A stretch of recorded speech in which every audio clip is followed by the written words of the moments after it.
sio kila kitu unaongea. Yaani umekosolewa mara ngapi? Sasa imekuwa sasa hivi mwandishi wa habari na kuna wengine ndio muhadith wala haraj wao ni watukanaji kina Ibrahim Siafi. Na hapo kuna maelezo sana. Sababu kumetoka tamko kura hapa ni kuhusu suala zima la kwamba watu wanaelekea kwenye kipindi cha uchaguzi mkuu kwenye mwaka huu 2025. Lakini yapasa watu wawe makini na masuala ambayo yatavuruga amani. Na hasa wale ambao wao pengine wamepata wasaa kwamba wamemiliki jambo katika mambo ya mitandao.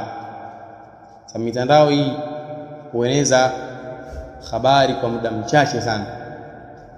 Tukio ambalo lilikuwa lifanyikane kwenye kupelekewa taarifa mtu kupitia tukio hilo kwa kiasi cha mwezi mfano zamani, sasa hivi linafanyikana kwa kiasi cha muda wa siku moja au lisaa pengine kubwa dakika tu, tayari kufikia hizo taarifa ule ambaye ametakiwa zimfikie hizo taarifa.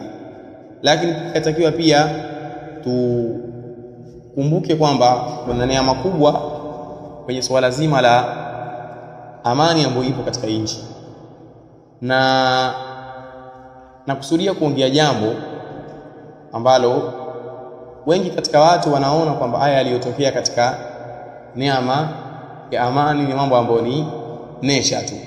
La, na kwamba eti ikikosekana amani inawezekana tu kiwepesi ukaipata tena. Hilo ni jambo ambalo sio la kutarajiwa kiwepesi baada tu ya kuikosa amani, bali mifano hai tupo nayo kwenye hili. Na katika mambo ambayo pia ni wanasihi uongeaji, ambaye yeye ni muongeaji kwenye lolote lile ambalo yeye ataliongea kwa munasaba wa kuongea kwa hii hali ambayo watu wapo nayo, basi awe anazunguka kwenye misingi ya sheria, asije akatoka nje ya sheria, kama kuanza kukashifu watawala au kutaja miongoni mwa mambo ambayo yanaonesha kutwani mtawala fulani, kisha ikawa yaonesha kana kwamba yeye amkubali mtawala mwingine, kisha hapo umeweka hili jambo chini ya kivuli cha dini. Hili jambo ni katika khiana zilizokuwa kubwa sana. Hili jambo ni katika khiana zilizokuwa kubwa. Na baadhi ya waongeaji wamedhihiri na kuonesha kwamba haya mambo yapo kidini zaidi kwa mujibu wa muongeaji wao. Haya mambo yapo kidini zaidi. Lakini ukiangalia hasa kuna kitu ambacho mtu kukusudia. Pengine tu kwenye kila jambo naye aonekane kaongea, au pengine kwenye kila kitu aonekane naye yumo, kwamba huyu mtu ni mtu ambaye yeye kaendelea, sio mtu ambaye yupo na ile hali ya khalfia, si katika waliopitia na wakati bwana, yeye ana maendeleo, kwamba kila kitu awe yeye kakiongelea. Kadhalika na iwe kwamba kila tukio ambalo limetokea kwenye jamii awe yeye naye ni wa mwanzo kuliongea hilo jambo, na watu watazame kumtazama yeye, aonekane kwamba yeye ni mtu wa habari. Kwenye kila jambo awe yeye ni yeye wa mwanzo kuliongelea. Nitoe mfano uliokuwa hai kwenye hili. Leo nimeona makta ikiwa inaonesha moja kati ya waongeaji, naye ni Muhammad Bachu. Nimeona hivi leo unwani ya ile bango lilikuwa laonesha kana kwamba ni nasaha kwa nini wanaogombea, lakini kile ambacho kimeongelewa ndani, maana nimesikiliza, ingawa sio kawaida yangu mimi kusikiliza watu kama wale, si kawaida yangu, lakini ile unwani yake ilinipa hamasa, nikaona pengine kuna kitu cha maana sana kimeongelewa. Lakini kitazama ndani ambayo yameongelewa, kuna asili ya mazungumzo ambayo tayari haya yanajengeka kwa msikilizaji, yanajengeka kwa msikilizaji dhidi ya mtu fulani katika wagombea au watawala pengine. Alafu pia mimi niulize kitu, sababu kuna baadhi ya watu ukitaja makosa ya watu kama wale wanaona kana kwamba sasa ule anakosa gani? Mfano sisi tukubaliana kwamba katika hao wagombea wanaogombea Zanzibar kuna mmoja ni nani? Ni rais. Katika hao ambao wanagombea kuna mmoja yeye ni kiongozi kwenye madaraka. Sasa iweje wapelekana saha kwa wagombea, alafu kwenye hao wagombea kuna ambaye yeye ni rais, wamnasihije kwenye ile hali ya kujirusha mitandaoni vile? Yaani wamnasihije mtawala kwa mfumo ule? Hivi nasaha alivyoelezea Mtume sallallahu alaihi wasallam kuhusu kumnasihi mtawala ndio vile kwamba urekodi wewe video yako alafu uitumi mitandaoni au nasihi mtawala? Ili jambo lipo kwenye sheria? Lipo. Na makatu nyingine mbali ambazo zilitokea nyuma ambazo zilikuwa zaonesha ukhawarij wa wazi wazi huyu mtu, zilikuwa zipo makatu nyingi tu, kama kutwani uongozi fulani na kuusifia uongozi mwingine tena katika mimbari wazi wazi. Sasa ile jambo ni sawa kweli? Kwa mujibu wa misingi ya sheria ni sawa?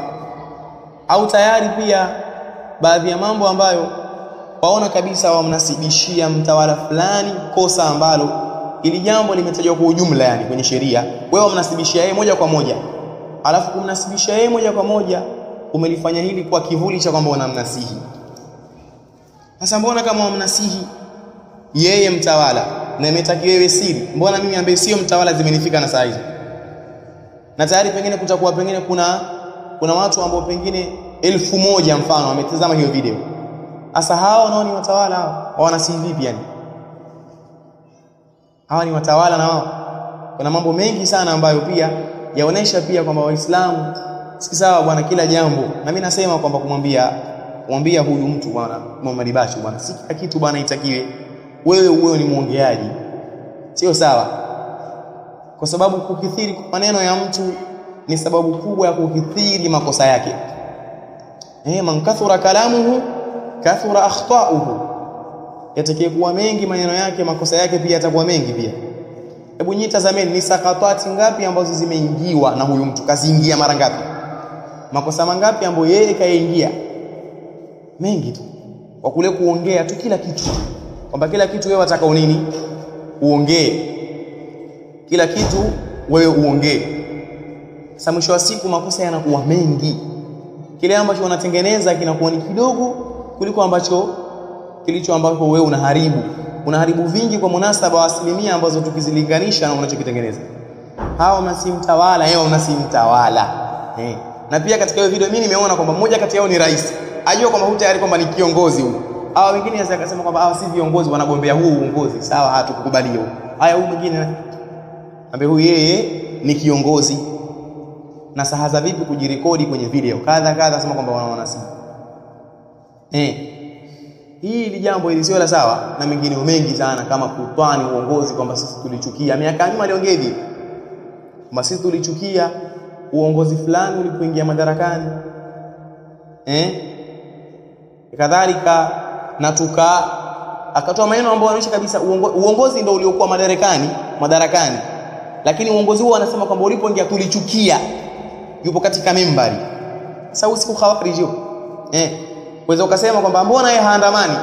La, kwani al-khawariji kwani mpaka wanaandamana? Kuna al-qaadiyya, khawariji ambao wao wanahimiza watu tu, wanatia watu tu kule ule mori wa kwamba wao watoke, lakini wala hawatoki.